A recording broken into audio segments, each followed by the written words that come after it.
archaeological discoveries have revealed that even before the arrival of Oduduwa, the legendary founder of Yoruba race, there were communities that had flourished. And many of these communities were Igbo communities. Igbo people are historically associated with massive movement from the Igbo homeland to neighboring areas. The destination of the Igbo people, or the destinations, have been northern Nigeria across River Benue. That's why I have Igbo communities in Kogi and in Benue State and some parts of Plateau. Apart from movement to northern Nigeria across Benue, the major destination of early Igbo migrants were Benin land, and Yoruba land. People talk more of Igbo migration to Benin. Most people don't know that that migration went beyond Benin to Yoruba land. We talk about how the Igbo were predominant in part of Yoruba land until, the legendary Queen Moremi delivered his people by trick and so on. Then on Benin proper, it's always said that those West Niger Igbo communities from between Benin and River Niger were Benin settlers or migrants from Benin. The truth is that early in their history, because of the fact that they didn't have enough land and they have rapid population growth in Igbo land, they could not move into the Atlantic to stay. And because central Nigeria had empires like Igala Kingdom that could, obstruct movement of Igbo into Ikala land, the only outlet for the Igbo people was Benin land. So majority of them moved there and settled there, became prominent. Some became chiefs, recognized by the Benin monarchy. But because of their audaciousness and the aggressive nature of the Igbo, ready to take advantage of situations, enterprising too, they ran into conflict with the ruling class. And so, over time, starting from the 16th century, they began to return to Igbo land. Not all of them crossed the River Niger back to their original source. Only Onitsha was founded by such returnees. Majority of the returnees established communities between Abudu and Asaba. These were not Benin people. So those who say that West Niger Igbo people were Benin people simply because they came from Benin, they don't have the full historical knowledge. They were founded by Benin settlers, Igbo settlers in Benin. They were returnees, what professional historians call reversed migrations. So that is it. Though when they settled in these communities, Oboloko, Iseluku, Iselenkpiti, Iselazaba, and the rest of them, Abo, more migrants came from Igbo land proper and joined them. Then people came from Igala to join the teeming population.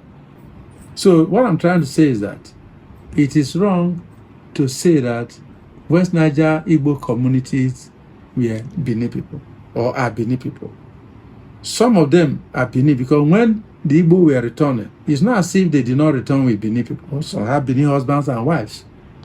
So no community in West Niger Igbo is ethnologically or ethnically homogeneous, because every community is actually founded by the first set of arrivals and later swelled up by later waves of migrants. That has been the experience of West Niger Igbo area. So the Igbo people who are in West Niger Igbo land claiming they are not, Igbo people, they don't know their history. And the Civil War has contributed to that.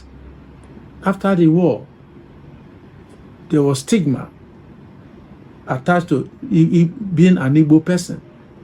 And there was persecution of the Igbo, which has continued. So people, because they want to be secure, to have security in Nigeria, they begin to drop the Igbo name, as has happened in Rivers State. they begin to claim that they're Bini or Igala, whereas they are Igbo people, right from creation. No, many of the towns and communities in River State, they just remove the first name that makes it Igbo, so it sounds differently. If you are Wike and you remove N, you become Wike. For example, I'm not referring to the governor, but I can give you an example. All those communities in River State, like Inquere, like Andoni, they are all Igbo communities. The Port Harcourt was established by Igbo people. During the colonial period, many of the properties, majority of the people that called the shots were Igbo people. But today, it's not the situation, because the war forced Igbo people back to Igbo land proper, and their properties, they were abandoned. Well, it becomes worse when you talk of Biafra, but you cannot separate Igbo and Biafra. Igbo is the nationality. Biafra represents the struggle for self-determination. So, my wonderful people, a very quick one, please. Without not taking much of your time, I hope the video you just watched, you understand it very well. And you have seen the reason why a lot of people keep on getting jealousy. Igbos have become a traveler's right long time ago. It didn't start today. And Igbos have been industrious long time ago, since 17-something self, 16-something, 15-something, 14-something. Igbos have been traveling and they have been doing good. The video you just watched finish. Not that it is a new video, it is old video, it is whatever. But I can tell you that this video is going to teach you a lot of things.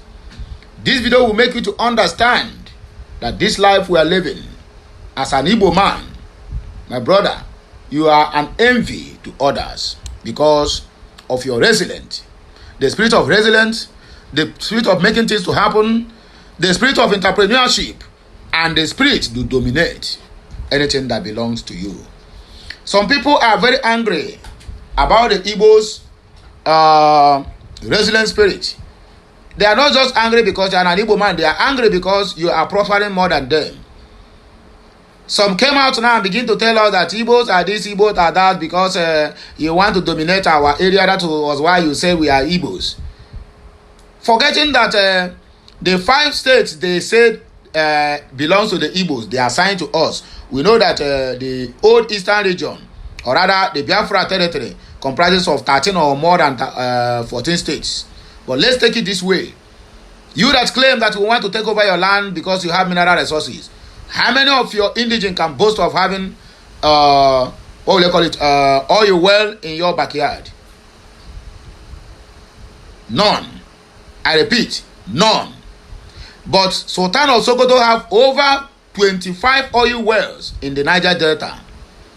The Ijos, the Deltans, the Eboyans, Port Harcourt, Igbo them, all these people who keep on saying that Igbos are claiming that Port Harcourt are Igbo because of their oil. Can't you see that it's either your head is not correct or maybe you have scotch in your brain? Because in the 5 states have been allocated the Igbo to the Igbos, let's call it the 5 dot, the 5 plot of land. There's no any state in that Biafra land that don't have mineral resources 1, 2, 3, or 4 in a large quantity. Let's start from Enugu State. Enugu State have uranium. That is what is causing the killings in Amofu. Enugu State have uranium. And they have coal in a large deposit. We stroll down to Ebonyi State. Ebonyi State is the salt of the nation. 95% of the salt that are being used in the whole of the West Africa is from Ebonyi. Are you hearing me now? Then from Ebonyi, come down to Abia State. Abia State have crude oil in a very large quantity. What about Anambra State? Anambra State have crude oil and also natural gas in a large deposit. We are talking about Imo State. They are rich in crude oil and also they are rich in natural gas. The killings in Imo State have been concentrated because of the crude oil and the gas. that our people are trying to stop them from burying the pipe to go nowhere, just to be sucking it dry. And we are still here talking about you want to take over your territory because you have oil, forgetting that all these things have been domiciled in the southeast. Ask yourself, those states that say that Biafrans want to dominate them because of their oil, how many of their indigenes can come out and boast of having an oil well? Let's say in the Igbo, maybe we cannot count up to 5, 6, 7, or maybe 10 people that can boast they have oil well. The people who are dominating and have the largest oil well share in our region are the northerners, who don't even have anything, who have gold, but they say that the gold they have is for them alone. While it is in their constitution, the constitution of the zoo, that any mineral resources that is gold below 6 feet belongs to the government. Then can you tell me that you just dig ground now and gold fall out? No. Gold is being deposited deep inside the ground, which you can dig up to 10, 15, 20 feet before you can find the gold. But they say that gold belongs to them. And our mumu politicians in the southeast, or rather in the south in general, are still following them to share their locations and the VAT that comes from all these mineral resources in the southeast.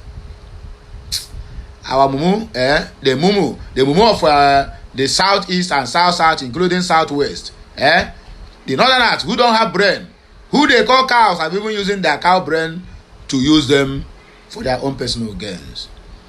When they say about tax reform bill that is going to benefit others, and then it's underlying them, which are the northerners, all of them disagreed.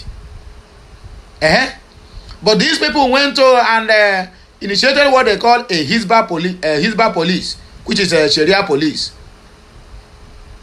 who are busy going about destroying bottles of beers and destroying nightclubs and bars. But when the time of sharing of allocation, they will still share from the VAT, the tax that people paid from selling alcohol. Then the question there now is, who is fooling who? The video you watch finish, you can find out that Igbos have been traveling, not today, not yesterday. Igbos have been traveling and they have been dominant in culture, in nature. Since 14-something, 15-something, 16-something, down to 1980. Sorry, down to 18-something, 19-something, and 20-something we are now. Igbos are travelers in nature. And that is where the God created them. And there's no anybody that's going to stop that. That is the one thing you must understand. Whether you people like it or not, whether you believe it or not, that is the way it is. This history shall not depart from the tongues of anyone. I'm sharing this video here so that you can as well save it for your future children, so that they will know their trajectory. They will know their ancestral roots. And they will know those people to call their brothers and the ones to call their friends. That was why I'm sharing this video. This is today. My brother, please document it very well. Here are a few comments. Don't forget, let this video go viral. According to this man, where they here and I say in them na Asaba Nwoko Bioma. Okay, so even Benin that use the word Ise don't even know the meaning of Ise. Yet these people want to insult the Igbos. A lot of response there, but I will not go into that. Daniel Oladipo Olani Regum said, Oduduwa is never the founder of Yoruba race. Can we say Zik is the founder of Igbo race? When Eri and other ancestors were in the history, this is the point of correction. Your correction is well noted. Just few comments, my people, and we'll round up the show. How are you sure? Somebody replied to him, Chris David Dex. And Martin's member said, you may be right, but your analog is wrong. Oduduwa is not at the same wavelength as Zik. Okay? Daniel Oladipo, Oduduwa and Obatala were both Igbo people. People were there before they came. Onye Odudu Uwa, Onye Oduduwa, the leader of the world, he came with what Yoruba called Ifa, his own Ifa in Igbo land. Divina Obatala, he has come. Ifa is the light. Ife, okay? Ife is the light in Igbo land, and they settled in Ife. When Moremi fought them, they moved back to Benin. Idu, Igodomi Igodo, Kite Troloko, and rest of them. My brother, this is your English, I beg, get out. Onyeka Drama said, I want to know who was before Oduduwa in Yoruba land. Oduduwa na Odudu Nkowa. Oyeneduwa. Tochukwu Edumondo Nadi said Eri is not the founder of Igbo land. Okay, a lot of argument here. Lotana Valentine said, hope you all now see that Ijebu have Igbo related origins. When we Igbos call you Yorubas, our brothers, you guys will be angry. Instead of working with your Igbo brothers to get rid of the cattle headers that took over your land in Ilorin. Instead, your Afonja leaders will be pitching you against your own blood for their selfish gains. Imagine Igbos and Yorubas having their own nation. We will be unstoppable. Daniel Okereke, as a child, most of your books has always referred Oduduwa as the founder of Yoruba race. Osuji Ifeanyi Oga, tell us who is the founder of Yoruba. How can you compare a modern politician of yesterday like Awolo and Zik to Oduduwa, an offspring who were even worshipped by his people? Which school you go self? Well, I know they finish. Okay, Prince Ovaram said, you forgot Elohim. Okay, you forgot Elohim. Anyway, my wonderful people, now here we go take a break. I beg make sure that this message goes viral. Like, share, comment, and keep subscribing for more interesting videos coming your way. I, Okulora, is here to serve you. Once again, happy Monday to you all. Ke Mesiano.